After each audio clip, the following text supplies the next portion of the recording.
ବଡ଼ ନ୍ୟୁଜ୍ ଆସି ପହଞ୍ଚୁଛି କି ହ୍ୟୁମାନ ସାଗରଙ୍କ ମୃତ୍ୟୁ ପରେ ବଢ଼ିଛି ବିବାଦ।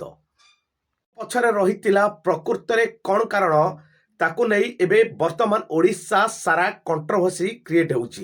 ଯାହା ଦେଖିବାକୁ ମିଳୁଛି କି ତାଙ୍କ ମ୍ୟାନେଜର ଦିନେଶ ବେହେରା ତାଙ୍କ ମାଆଙ୍କୁ କିଛି ଦିନ ତଳେ ଦୁର୍ବ୍ୟବହାର କରିବା ପରେ ଘନେଇଥିଲା ଆହୁରି ବିବାଦ। ଏବଂ ଗତକାଲି ଏକ ଘରୋଇ ଚ୍ୟାନେଲରେ ହ୍ୟୁମାନ ସାଗରଙ୍କ ଉପସ୍ଥାପିକା ଲିଜାଙ୍କ ବିସ୍ଫୋରକ ବୟାନ ଏବଂ ହ୍ୟୁମାନ ସାଗରଙ୍କ ଭଲ ପାଉଥିବା ଲୋକମାନେ ଗତକାଲି ବଲାଙ୍ଗୀର ଥାନାରେ ଲିଖିତ ଭାବରେ ଅଭିଯୋଗ କରିଥିଲେ କି ତାଙ୍କ ମ୍ୟାନେଜର ଦିନେଶ ବେହେରାଙ୍କୁ ଆରେଷ୍ଟ କରାଯାଉ ବୋଲି ସମ୍ପୂର୍ଣ୍ଣ ଭାବରେ ଦାବି କରିଛନ୍ତି ଏବଂ ଅନେକ ସେନା ଏବଂ ଅନେକ ଲୋକ ମଧ୍ୟ ଏଥିପାଇଁ ସମ୍ପୂର୍ଣ୍ଣ ଭାବରେ ପୋଲିସ ଦ୍ୱାରସ୍ଥ ହେଲେ ଏବଂ ହ୍ୟୁମାନ ସାଗରଙ୍କୁ ପ୍ରକୃତରେ କ'ଣ ସତରେ ବାଧ୍ୟ କରି ନିଆଯାଉଥିଲା ଷ୍ଟେଜ ପରକୁ। ତାଙ୍କ ଶରୀର ଦୁର୍ବଳତା ପରେ ମଧ୍ୟ ଦିନେଶ ବେହେରା ତାଙ୍କୁ ଜୋର ଜବରଦସ୍ତ କରି ଷ୍ଟେଜ ପ୍ରୋଗ୍ରାମକୁ ନେଉଥିଲେ ବୋଲି ଯାହା ତାଙ୍କ ଉପସ୍ଥାପିକା ସମ୍ପୂର୍ଣ୍ଣ ଭାବରେ କାଲି ମତ ଦେଇଥିଲେ ଘରୋଇ ଚ୍ୟାନେଲରେ।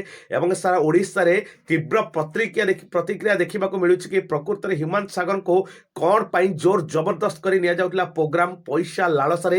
ଏବଂ ଗତକାଲି ମଧ୍ୟ ଆଉ ଏକ ଘରୋଇ ଚ୍ୟାନେଲରେ ଦେଖେଇଥିଲେ କି ସମ୍ପୂର୍ଣ୍ଣ ଭାବରେ ଶେଷ ଷ୍ଟେଜ ପ୍ରୋଗ୍ରାମରେ ତାଙ୍କ ପାଖରୁ ପ୍ରାୟ 3,60,000 ଟଙ୍କା ଦିନେଶ ବେହେରାଙ୍କ ଖାତାକୁ ଡାଇରେକ୍ଟ ଯାଇଥିଲା। ତ କ'ଣ ପାଇଁ ହ୍ୟୁମାନ ସାଗରଙ୍କୁ ପଇସାର ଡେଡ୍ ନେଟ୍ ଲିଙ୍କ କରାଯାଇନଥିଲା ଏବଂ ଡେଡ୍ ନେଟ୍ ବିଷୟରେ ଜଣା ଯାଇନଥିଲା ଏବଂ ଦିନେଶ ବେହେରା କ'ଣ ପାଇଁ ସବୁ ପଇସାର ଟିକ୍ ଟିକ୍ ଖବର ରଖୁଥିଲେ।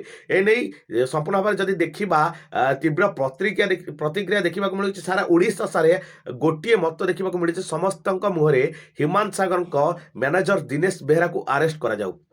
ପ୍ରକୃତରେ ଦିନେଶ ବେହେରା ସତରେ ଯଦି ହ୍ୟୁମାନ ସାଗରଙ୍କୁ ଜୋର ଜବରଦସ୍ତ ପ୍ରୋଗ୍ରାମ କରିବାକୁ ନେଉନଥିଲେ ସବୁକିଛି ପ୍ରୁଫ୍ ଦିଅନ୍ତୁ ଏବଂ ଓଡ଼ିଶା ପୋଲିସକୁ ସବୁକିଛି ପ୍ରୁଫ୍ ଦେଇ ସାରିଲା ପରେ ହିଁ ତାଙ୍କ ନିର୍ଦ୍ଦୋଷରେ ଛଡ଼ାଯିବ। ନହେଲେ ଓଡ଼ିଶା ଆଗକୁ ଆହୁରି ଉଗ୍ର ରୂପ ନେବ।